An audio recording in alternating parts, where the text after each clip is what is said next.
السلام عليكم ورحمة الله وبركاته. بسم الله والحمد لله والصلاة والسلام على رسول الله وعلى آله وأصحابه الفائزين برضا الله أما بعد. ഫിഖ്ഹ് പാഠം 178. വുളൂഇൻ്റെ ഭാഗമായി കൈക്കാലുകൾ കഴുകുമ്പോൾ നിർബന്ധമായും കഴുകേണ്ട ഭാഗം മാത്രം കഴുകി പരിമിതപ്പെടുത്തുന്ന സ്വഭാവമല്ല സ്വീകരിക്കേണ്ടത്. അതേസമയം അവിടെ ഇത്താലത്ത് സുന്നത്തുണ്ട്. എല്ലാ ഫിഖ്ഹിൻ്റെ കിതാബുകളിലും അത് പറഞ്ഞിട്ടുണ്ട്.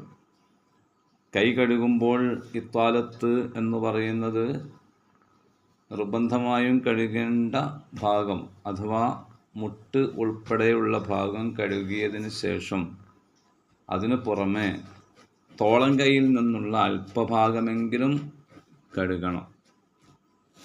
കാല് നെടിയാണി ഉൾപ്പെടെയുള്ള ഭാഗം കഴുകിയതിന് പുറമെ തണ്ടൻകാലിൽ നിന്നുള്ള അല്പഭാഗമെങ്കിലും കഴുകണം.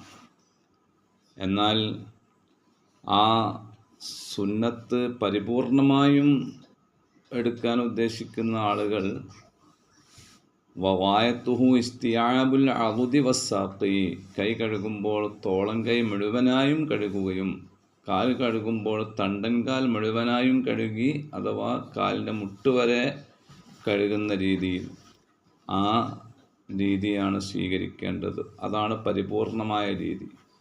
അങ്ങനെ പരിപൂർണമായ രീതി സ്വീകരിച്ചുകൊണ്ട് കഴുകുമ്പോൾ അതിന് അതിൻ്റേതായ പ്രതിഫലം ലഭിക്കുകയും ചെയ്യും. അപ്പോൾ ചുരുക്കത്തിൽ നിർബന്ധമായ ഭാഗം മാത്രം കഴുകി നിർത്താതെ ഈ സുന്നത്ത് കൂടി കീപ്പ് ചെയ്യാൻ നമ്മൾ ശ്രദ്ധിക്കണം. അല്ലാഹു സുബ്ഹാനഹു വ തആല തൗഫീഖ് നൽകട്ടെ. ആമീൻ. അസ്സലാമു അലൈക്കും.